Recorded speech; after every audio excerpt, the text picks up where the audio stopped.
Ассалаумағалейкум достар, ассалаумағалейкум менің жазушыларым. Oppo Reno 7 телефон алдық. Бағасы да біршама екен. Енді көптеген мен жазушыларым айтып жүрді ғой. Абзал телефонның сапасы өте төмен деп. Енді түсіресің ғой, сапалар төмен де.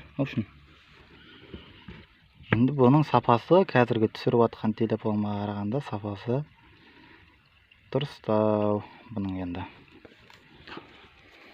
Димаш Құдайберген өзі жарнамалады ғой осыны. Reno 7 ана деп. Енді артынан да несі бар екен. Не дейді? Мен не деп айтатын едім, ұмытып қалғанмын. Жақындатып көрсететінше. Микроскоп дей ма, сондай бар. Бірақ оған қызыққан жоқпын, микроскоп қызық емес маған. Только анау видеоның качествосы ғой, видеоның качествосы. Енді таза качествода шығады деген ойдамыз енді видеолар.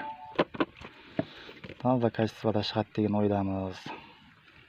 Мен подписчиктерім ойбай телефонның сапасы нашар дегеннен кейін. Өзім де біліп жүрмін, егер сапасы нашар екенін біліп жүрмін ғой. Сондықтан алдық.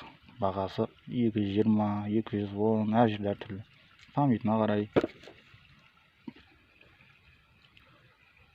Енді видеоны осы телефонмен түсіретін боламыз.